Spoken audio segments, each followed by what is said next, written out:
Chapter 2: The Age of Revolutions.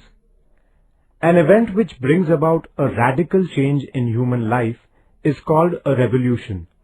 The American War of Independence, the French Revolution, and the Industrial Revolution were events that brought about such changes. The 18th century in which these events took place is therefore known as the Age of Revolutions.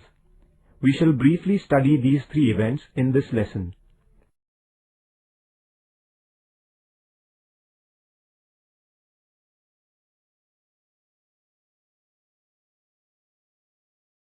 The American War of Independence. After the discovery of the continent of America, people from many countries of Europe went and settled there permanently. The British founded 13 colonies in North America between 1607 AD and 1733 AD. England's policy about the colonies. The government of England began to administer these colonies in North America. The rulers of England expected the colonies to sell their grains, tobacco, sugar, etc. to England. The colonies in America were forbidden to produce any goods which could compete with the British goods.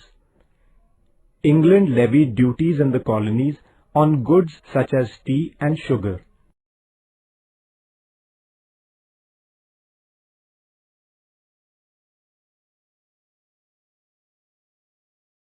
The growing discontent against England in the colonies. The colonists desired to get rid of the burdensome restrictions imposed on them by England. They united under the leadership of George Washington and Thomas Jefferson and revolted against England.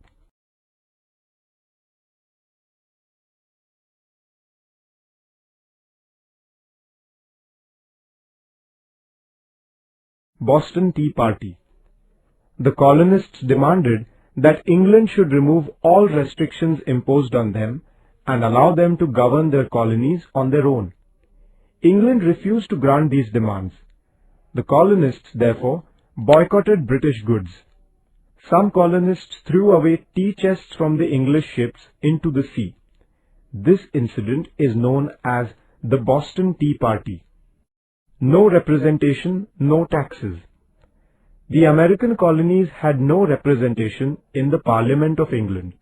They, therefore, took a clear stand that the Parliament of England had no right to enact laws applicable to the colonies and had no right to impose taxes on them.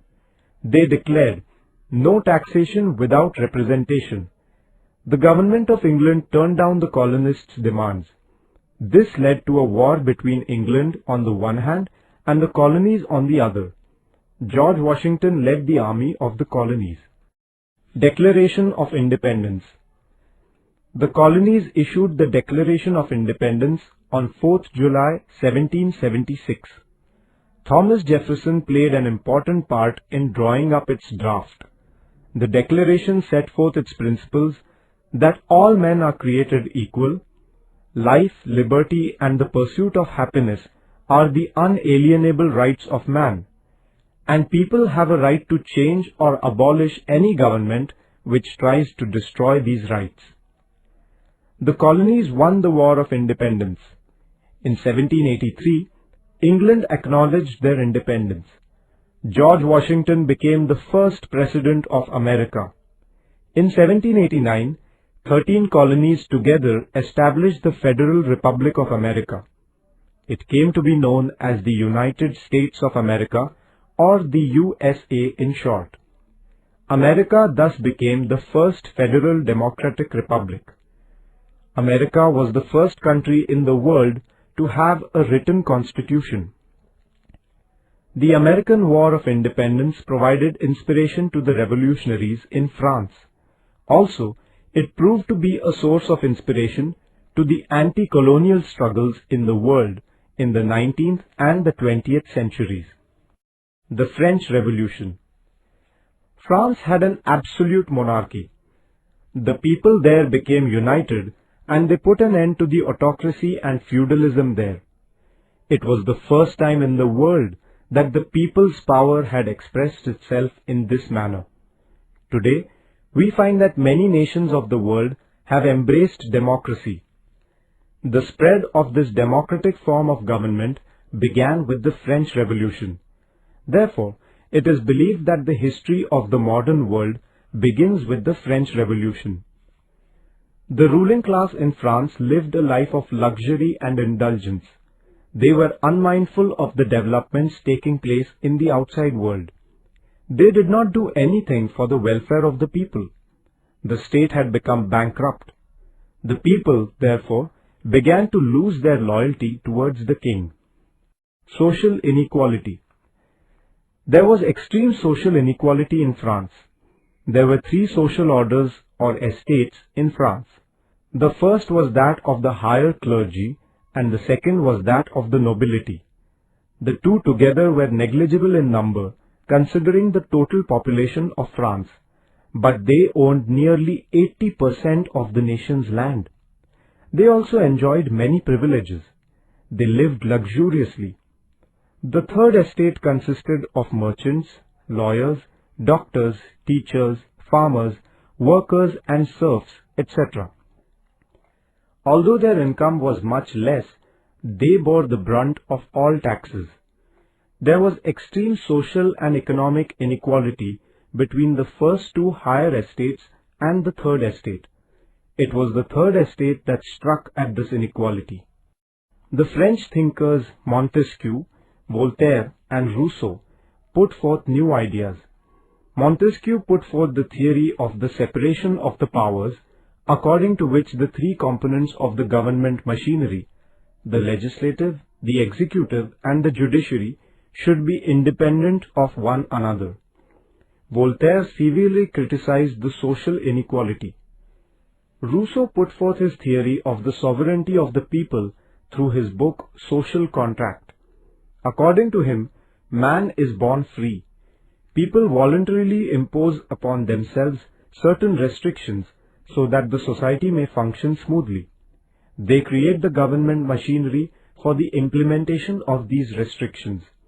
It is not divine or God-given, but is created through a social contract. If this contract is broken by the rulers, people have a natural and moral right to overthrow such rulers. For these ideas of Rousseau, he is regarded as the father of the French Revolution. The French thinkers gave importance to the idea of the liberty of an individual. They opposed blind faith. They considered the development of new industries as essential. These new ideas spread everywhere in France, giving momentum to the French Revolution. The fall of Bastille.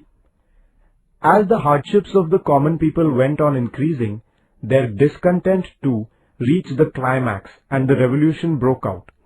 The enraged people stormed the prison of Bastille on 14 July 1789. The fort of Bastille was a symbol of despotism and injustice. The storming of the Bastille was a severe blow that the common people dealt to the autocratic rulers. The Declaration of Human Rights. The revolutionaries issued the Declaration of the Rights of Man. It proclaimed that liberty, security of life and property, and the right to resist injustice are the fundamental rights of man. The furious masses overthrew the feudal system in France. Louis XVI, the King of France, was beheaded and people established their rule. The French Revolution gave the world the valuable principles of liberty, equality and fraternity. It established the principle of people's sovereignty. This revolution proved to be a source of inspiration throughout the world in the fight against despotism and in the struggles of the enslaved nations. Therefore, the French Revolution is regarded as a very important event in the history of man. The Industrial Revolution. In Europe, revolutionary changes began to take place in the field of industry in the latter half of the 18th century. Goods began to be produced with the help of machines powered by steam. Later on, electricity came to be used. Factories replaced cottage industries. Handlooms were replaced by power looms. New means of transport such as railways and steamboats were introduced. It was the dawn of the age of machines. This industrial revolution started in England first, and then it gradually spread to other parts of the Western world. The industrial prosperity of England was so great that England came to be described as the workshop of the world. Effects of the Industrial Revolution. The Industrial Revolution gave momentum to Europe's economic progress. The volume of production of a variety of goods increased.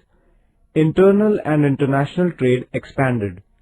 The advancements in the means of transport and communication led to the growth of trade.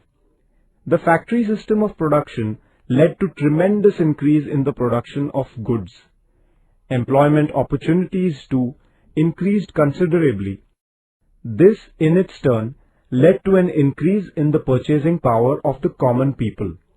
The availability of a variety of goods at cheaper rates enormously helped improve the standard of living of the common man. The need to secure new markets in the international field was then felt increasingly. With the help of surplus capital, modern machinery and a well-equipped military force, the European nations began to expand their empires in Asia and Africa. As a result, the undeveloped countries lost their freedom. They just became assured markets supplying raw material to the imperial powers. India too was a victim of this process. The Industrial Revolution led to the growth of towns and cities. There, the educated society grew in number. They became conscious of their rights. This helped the development of democracy in countries like England and France. New cities rose in Europe. The traditional occupations vanished. Villages were deserted. People began to throng the industrial cities.